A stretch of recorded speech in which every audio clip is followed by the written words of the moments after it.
Hello and welcome everyone. You are listening and watching Rashkin Report. My name is Yuri Rashkin and I'm very excited to, well, first of all, be speaking in English.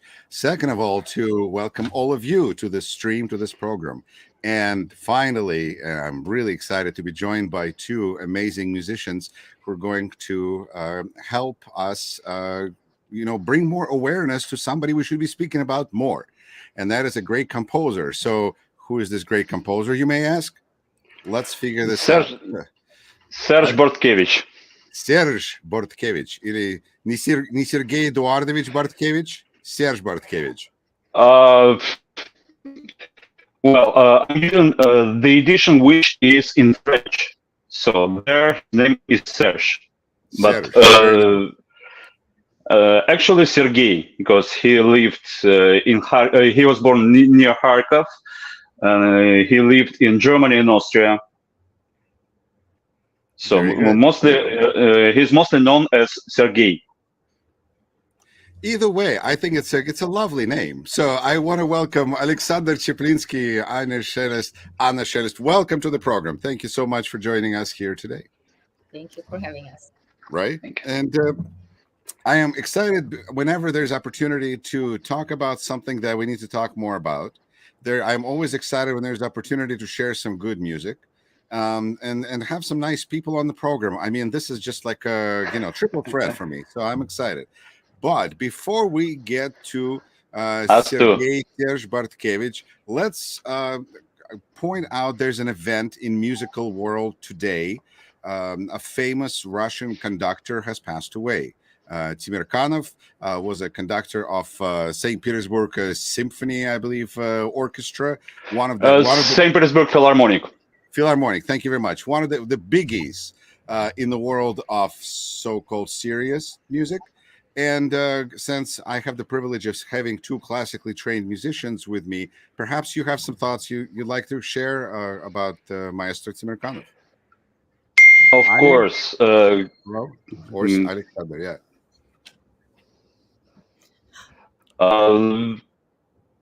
Could I start? Because I'm St. Petersburg born. I'm Glinka Choral College and St. Petersburg Conservatory graduate. So I saw him since my childhood. I learned from him a lot.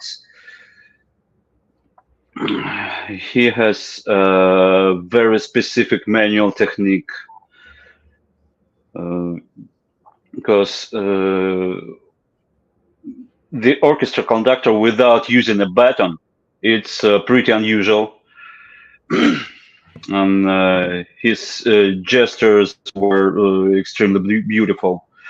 His musicality and personality brought a lot to St. Petersburg. First of all, thank him for saving the orchestra during the hard time, 1980s, 1990s. But also his contribution seems to be very controversial because the tendency in the Russian Federation about a very much nostalgia for the Soviet Union. I have to say that he started that tendency because I remember his programs called the masterpieces of socialistic realism. And that's what all this started from, I think. That's interesting because this could have been presented as a kind of a trolling thing. Let's take a look at the social realism, this crazy Soviet art form. But no, he was quite serious and yeah, absolutely serious. It was a fantastic done. I saw even the rehearsals sometimes, and a friend of mine, he was a child, but he participated in this program as a soloist, as a soprano boy. So this started actually by my own eyes.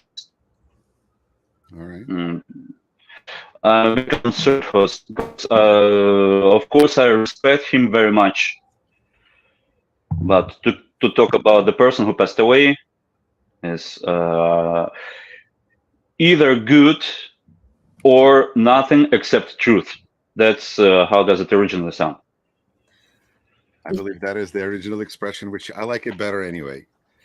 Anya, what did you think? Well, I want to add something good actually, because I can say that I've known Timurkhanov kind of a lot through the life experience, probably like Sasha had. But one of my most important musical memory from childhood is actually associated with him. And that is in Paris, I heard as probably 11, I was 11 or 12 years old, I heard him conduct Marta Argerich in Prokofiev's Third Piano Concerto. And it's one of the most incredible and cherished memories. And it's something that, first of all, it was my first experience seeing her in concert, just learning about this amazing artist. And ever since that time, I kind of have this memory associated with him, that this was such an important experience of my childhood. And, I'm grateful for that. And I think he definitely represented an era in music. And when people like this leave us, I think we kind of can contemplate that time is passing, but this wonderful, important contributions these people made into the art form, they will stay with us, and hopefully, we can enrich our lives going further. So I'm grateful to him for just that beautiful memory I have. Thank him anyway, because we learned a lot from him. I just looked up that he was born on December 10th, 1938 in Nalchik. So quite a journey from the outskirts of the empire all the way to the top. Yeah, and the story is his interaction with Maris Janssens. Because Maris was assistant conductor of late Moravinsky era in St. Petersburg Philharmonic and early Timurkhanov. And then actually he kicked him out of the orchestra. I don't blame him, because it's understandable, because they are two strong persons to work together actually. And both of them found their place in the music field. Anna, if you'd like to add anything, please go ahead. Well, what I think that it's always wonderful to have this close proximity with great musicians, because not only you can observe their greatness, but you can maybe observe like a kind of their lesser human qualities as well. But it wasn't my experience with Timurkhanov, so I'm just kind of want to honor him as a musician, and that's what I have to say on the subject. All right. Then in that case, let's shift to Sergei Bortkiewicz, which I think is really remarkable when we can, on some level, rediscover and popularize, perhaps not rediscover, but popularize a great composer, which from everything I'm hearing sounds more like one of the great romantics of 19th century that people love to this day. It's one of the most memorable music that still keeps getting played. Are the romantics, your Chopins, your Schumanns, and Bortkiewicz. So we have some music prepared for you, dear listeners and viewers. So we should begin, I would imagine, we'll begin with Alexander's performance, and I think you look like a romantic hero with with big hair. Not that there's anything wrong with that. And, Opera Wire called me a rock star pianist. Right, there you go. So congratulations with that. Yeah, just a little bit of makeup is all you need. So tell us about this piece we're going to hear. It's a unique romantic story, because imagine the person who is traveling because he has to escape, not just to get new impressions, not for a gig, not for having a job, not for having a tour, because he has to escape, because he just lost his home. This piece, the whole opus is dated by 1922, but this piece he started in 1919 in Yalta.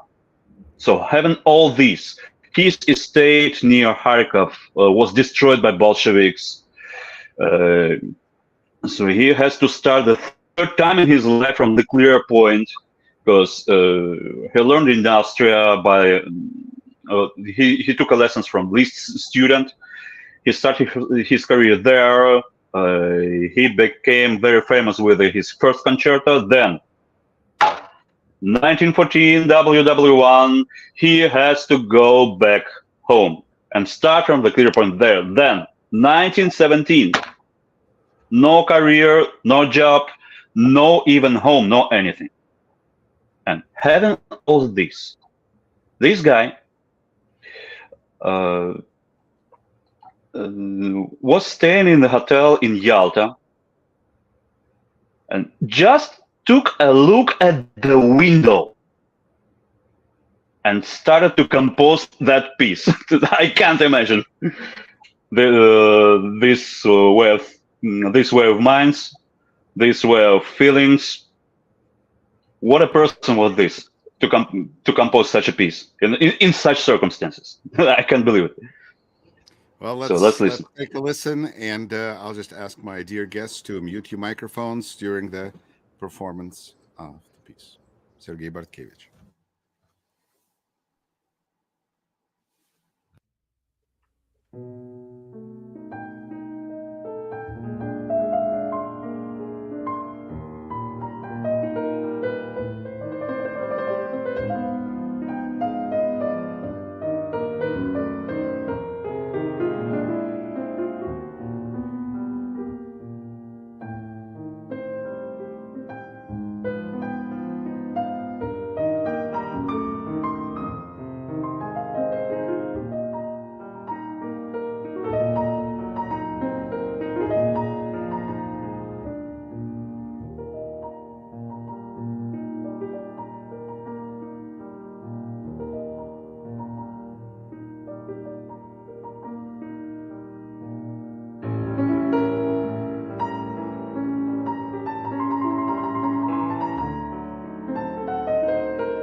in my attempt to get things lined up for next one, I ended this one just a little too soon.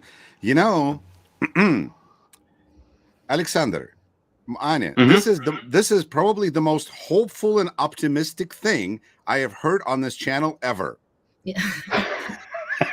Wow. Yeah. By the way, thank you. I'm sorry. Yeah. I will just tell you what I heard. I heard such a positive outlook. Everything is either in major or headed towards major. There's like this great suspense of hope that doesn't resolve into minor, but it goes. This is so not Russian. I don't even recognize this. This is like a. This is not Russian music. What the heck? And Wikipedia doesn't allow to fix the description because Wikipedia says he's Russian because he was born in the Russian Empire. So what? It's just, by the way, thank you. It's like inner Russian spirit, which shows itself in so many different ways, but I'm not seeing it here. This is such a foreign music, and it's such a unique spirit. Wow, amazing. His origin is actually Polish, because he was born in the Polish noble family. There's the explanation. Yeah. Okay, got it. Yeah, and actually, I got to thank Anya to put an infection of his music in my mind, feelings, and everything. Because first of all, I've heard this name from her and her husband when we met a few years ago. And also, by the way, Anya has her own version of this piece. Everyone's welcome on her YouTube. Everything's in the description, right? It will be. If I might add something about this nocturne, because I think this piece is something that kind of kicked off this idea of this concert that we're going to be having on November 18th. And it's also very typical of how musicians work, because you kind of hear something from your colleague, maybe you see a recording, and it's these ideas that brooding in your mind. Sometimes they manifest themselves in over a period of time. And with this particular nocturne, we had a concert in the spring. I played this piece, and Sasha came to the concert. And then a few weeks ago, he sends me, or I guess it was like a month ago, he sends me this little snippet of music, and he asks me, "Do you recognize what it is?" And I was like, "It sounds like Bortkiewicz, but I'm not sure what it is." So what actually happened? Sasha heard this nocturne, but it's part of a much larger work. That actually there are 3 pieces. So he went ahead and was practicing these other pieces. He actually then, when I pressed him, like, "Come on, like, what is this piece?" He sent me this whole video. And after that, I thought, wow, so Sasha is playing Bortkiewicz. I'm playing this other piece of Bortkiewicz. I just played at another concert with Pavlo where he played Bortkiewicz. And I thought, we all playing Bortkiewicz separately. Why don't we come together and have a concert? Because we have these Bortkiewicz enthusiast pianists, and hopefully we can bring audience to the concert who will also fall in love with music. So I think it's kind of a story of course, all of us, our hearts are, hurting for Ukraine. It's a big part of this mission. But I think musicians just in generally taking inspiration from each other, learning from each other, and we kind of push each other forward. I don't know which one of us has the alarm clock dinging, but I can hear it loud and clear. Okay, I'm sorry. I think this is me because I am not sure how to turn it off. All right. Okay. Maybe it's the secret ding for all the Bortkiewicz enthusiasts to gather, like a secret signal. For all Bortkiewicz fans, it's like a bad signal. It's a signal to come to our performance, because actually a lot of works by Bortkiewicz will be dedicated to Crimea, which is also important. Which we should keep in mind. Why do we have Crimean platform? What does that mean? Because this piece was composed in Crimea, and our another colleague and a wonderful friend, Pavlo Gintov, gonna close the program with the Crimean etudes. Yeah, and this opus, the first piece I played from. So should It we sounds share like the next piece from Pavlo next? Let's then line up the piece from Pavlo and let's see.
Yeah.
All right, and we're back.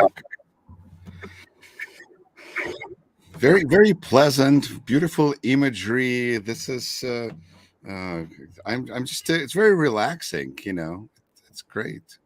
And it's interesting that it makes sense there would be a revival of such composer to me, because it very much falls in the style of classical romantic pianist repertoire, but it's kind of new. It's not, you know, the jazz standards where everybody played the autumn leaves. This is like a different autumn leaves. I don't know. Since Pavlo is not with us, would one of you like to say something about that piece? Well, Anya? maybe I'd like to say maybe a little bit expand on your thoughts about just the style of Bortkiewicz, because I think what you mentioned, kind of the easiness of just understanding what he's talking about in, you know, the musical language, the lyricism. This was actually that he was kind of criticized for, because at the time where he was creatively active, early 20th century, this was a time of experimentation in art. There was a lot of new cool ideas, a lot of just things that maybe were interesting for the artist, but audience were not always on board with these experimentations. And Bortkiewicz, he really truly remained a romantic composer, and I think perhaps at the time people didn't appreciate this quality, because we're always looking for something new, and especially artists, they always looking to push the envelope. But in his case, he really stayed true to himself. And I think when you consider how hard his life was, that he suffered so much, just the horrors that he's seen, I really think music was kind of an escape for him, because it remains so beautiful, so lyrical. And even when he writes things that are sad, they're always a little bit elevated. It's never like this heartbreak, on your sleeve. It's very refined. So he's very sophisticated man. And even though he suffered so much and seen such cruelty, it did not affect his aesthetic as an artist. And I think this is incredibly valuable and something we can really appreciate today, because so many people leaving, and the news that we're reading every day is so horrific. And just to have an example of somebody who had to live through it, but it didn't deter this pursuit of beauty. It's really, I think, something that hopefully kind of gives us a way to cope with the circumstances we find ourselves in. You know what? That's a thing. What I'm actually keep mourning about the Ukrainian music, because the career of Tchaikovsky he was a superstar. He opened the Carnegie Hall. The career of Rachmaninoff. He passed through a lot of things as well, but he actually didn't have a problem with the job all the time. And if we're picking up any Ukrainian author like Bortkiewicz, who had to struggle with financial and other problems all the life, if we pick up for e.g. Vasil Barvinsky, who was in prison, there was actually a tendency started by Chopin with putting in a national culture into music, because one of the most important messages of Chopin was about Poland, about Polish culture. The Opus 22, the last thing he started in Warsaw, was actually a message that I'm gonna bring Poland back to the map. Ukrainians tried to do the same, but due to the huge amount of problems thanks to Russian Empire, and I even feel guilty of it, they didn't have a chance to catch the same train. But there's something unique about the fact that even though he was behind his times maybe 100 years ago, I don't know who would write in that. Not really. Greek? Because, Greek, Sibelius. Now, it makes me wish that there would be a new composer that will write new Baroque music or new classical music, because we finally live at a time when it actually is okay to do that. We have a progressive rock for that. We have Jordan Rudess, we have Rick Wakeman. That's true. No, seriously. That's what I'm kind of thinking, is the next Bortkiewicz is going to be like a rock version of it, right? Why not? Why not? Yeah, and actually he wasn't out of time, because the same time we had Edvard Grieg from Norway. We had Sibelius from Finland, which and both of them became well known. Grieg. Okay, fine. That was the last train leaving that station. Yeah, If I might add to that, I think oftentimes when we hear works of composers we don't really know so much about, we tend to associate them with composers that we do know. And I think it doesn't matter which era it is from. But when you learn more about the composer, and especially as a musician, when you play the works, you really can feel their distinct style. So I think when audience learn enough about Bortkiewicz and they will hear a lot of more music, then they'll be able to feel like, oh, I know exactly who that is. And it just has to do with experience and exposure. And this is also kind of, I think, one of our goals with this concert is to have entire evening of just Bortkiewicz music, so people can not just hear one piece or two, but kind of see, experience like the whole hour and really immerse themselves, and hopefully will want to learn more and hear more and have that kind of immediate experience with the music. Well, in that case, which composers do you feel sound like Bortkiewicz? Well, I think when for me, Scriabin was a very big kind of, but if I may, this is kind of my personal take. I think Scriabin is much more, I would say, maybe sensual composers than Bortkiewicz. Bortkiewicz, he's very aristocratic. And there is a certain emotional threshold which he never crosses. And Scriabin, to me, he can be almost, if you know his work well, it's almost inappropriate. It's like it's too much sensation, it's too much feeling. With Bortkiewicz, I think he was an aristocrat and a very refined figure. So this is, I feel, in his music, it doesn't matter it's a programmatic works, it has a story or not, this is his trademark for me. Alexander, I have a feeling you disagree. A bit, because for me, recalling Bortkiewicz piano concertos, but my dream is to do all three with you and Pavlo. Okay, yeah, let's think about collecting money for the orchestra. Okay.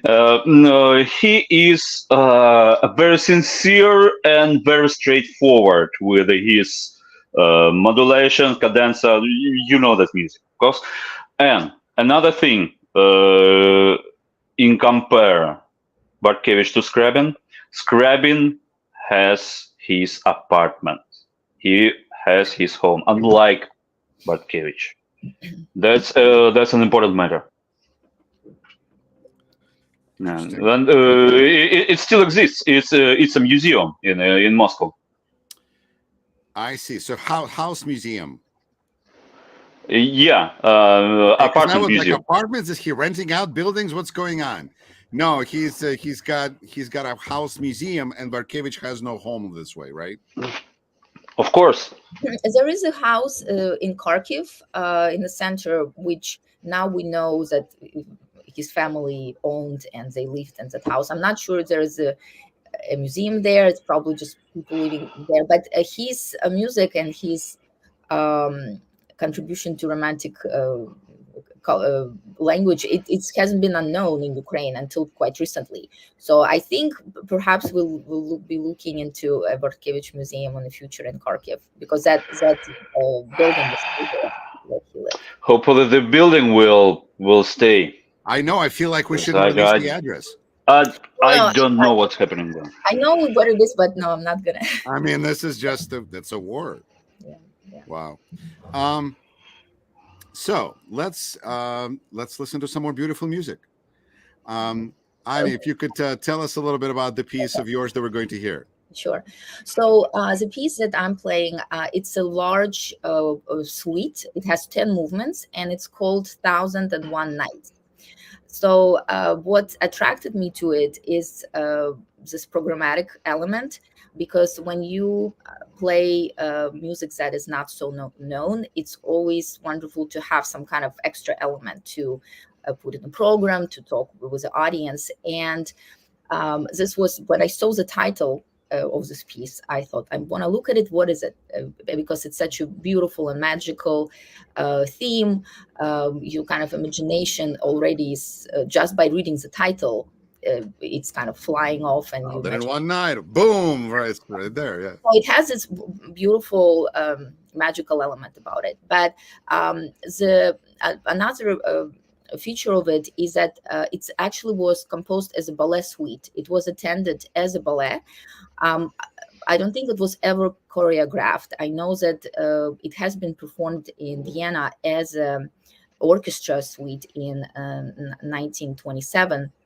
So But there could be a world premiere of a ballet from Bortkiewicz. yes. Yet. So, I'm hoping this will be in the future, because as you'll hear, music is beautiful. It lends itself to choreography. But of course, when I play it on the piano, while dance is a certain an inspiration, you really have to take into consideration other parameters and making it as a complete and wholesome work for the piano.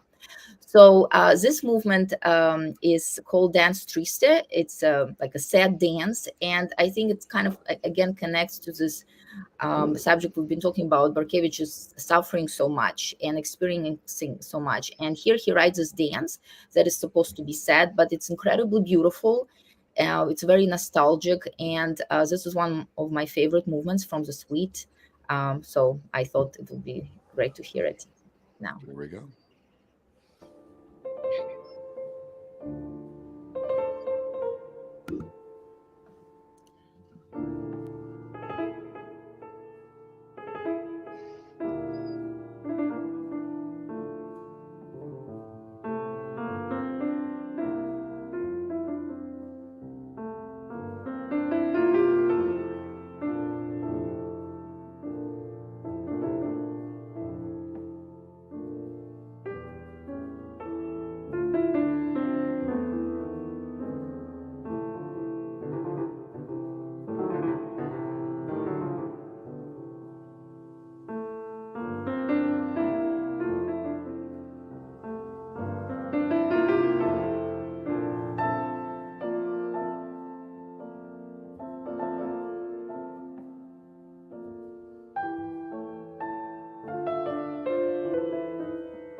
Hello.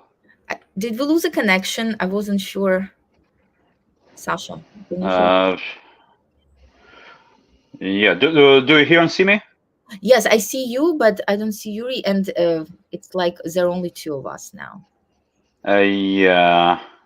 Something's happened. Okay. Well, so it's another Oriental piece which fits to the Crimean program very much. Yura, are you back? I am back. Did we lost the piece and we lost this? All right. Well, yes. I have a feeling I need new technology. This is just a different conversation. But nonetheless, I'm trying to think of when I first heard of Bortkiewicz really, really recently in the last few years. Thank you for bringing him to our attention. Tell us a little bit more about the concert that's coming up on November 18th. Where is it going to be? How can people learn more about it? Is it going to be online? Do people need to be somewhere in person? Do we buy plane tickets? What do we do?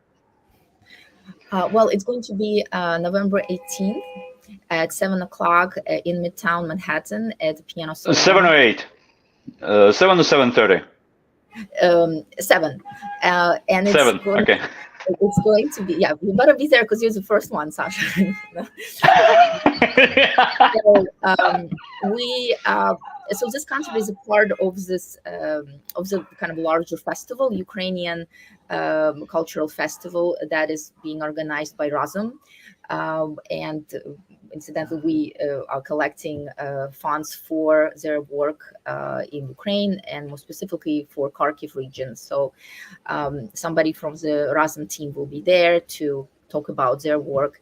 So while we'll be busy with kind of musical part of it, and but of course the war is still going on, and there are a lot of needs on the ground, and we're hoping with this concert to kind of address both cultural needs to see more of Ukraine as well as humanitarian. And you can find it if you I think we'll probably have something under the video, a link for the website to get tickets. It's a rather small space. It's a real salon. You have a very close proximity to musicians. So tickets are going fast. So make sure you get yours. Do you anticipate having more people who know Bortkiewicz or people who don't know Bortkiewicz, or what do you? Who is the expected audience for this? It's really amazing. I think there will be pianists, piano enthusiasts, people who really know piano music, but they're always looking for something new, something next, something that maybe they haven't heard before. I think there'll be people who come from Kharkiv. I was born and raised in Kharkiv, and I know there's so many of us here in New York. I think it would be a special significance to them, because hearing in New York pieces of the composer from their city, it's very, very special. And I think just anybody who's interested in having a very special experience in a small space with a grand piano, being able to meet musicians afterwards, maybe ask questions, and all of this is meant to help Ukraine. So I think many people can enjoy it. So everybody's welcome. That sounds really promising, because if you're looking to launch an not widely known composer, then getting some piano enthusiasts in there, it seems like the perfect blend. I think so. Yeah. Yeah. And also we have some ideas to go on with that series, because we were thinking about a performance of Kharkiv's composer schools, right? Yes. I mean, I'd love that very much. Yeah. So the concert, has a kind of larger title. It's hashtag Play Ukrainian Music. It's a hashtag I started, when the war started, just kind of a little bit of a advocacy of musical advocacy for Ukraine, and just bringing more musicians who want to contribute to just giving Ukraine another platform through music, just a way to do it, to put our skills to good use as musicians. Well, I think it's really remarkable, and I'm really glad that you were able to join me. And I think that for those who missed the entire performance because of technical difficulties, well, here's the reason. Go to Alexander's channel, go to Anna's channel, go to Pavlo's channel, and Google Bortkiewicz, and listen to some good music you may not have known before. Granted, he could have done better with a little simpler name to spell, but I kind of feel like Bortkiewicz is the new black. So there you go. You're listening and watching Rashkin Report. Alexander, any closing words of wisdom we should take into consideration? So, being a St. Petersburg born, being actually Russian, I think it's my obligation to learn, play, perform, talk about, record the Ukrainian music. Because the existence of Russian Empire is the main reason for Ukrainian inability to spread their culture worldwide. Because among the Slavic nations, Ukraine has one of the richest heritage of culture, music, especially because some time ago, I talked about that. St. Petersburg Empire State Capella. They always went to Ukraine to get new voices. That's why we have Bortkiewicz, Berezovsky, because they're Ukrainian originally. So that's my duty for now, and for I think for the rest of my life. Thank you, Alexander. So whether you're going to check this out because of beautiful music, or because it's the right thing to do, or because it's going to be performed by wonderful musicians, either way, I hope you'll find yourself in Midtown Manhattan on November 18th. Because first of all, it gives a strong reason to keep going. Because being a part of art, it's always a question. Why do people need you? It's an item to be proved. And this is the strongest reason. Because I'm bringing my personality. Okay, it's a lot, but everyone does this. So why else does the world need you? For now, for that. Slava Ukraini. Героям слава. Дякую. Take care, everyone. Thank you. Thank you.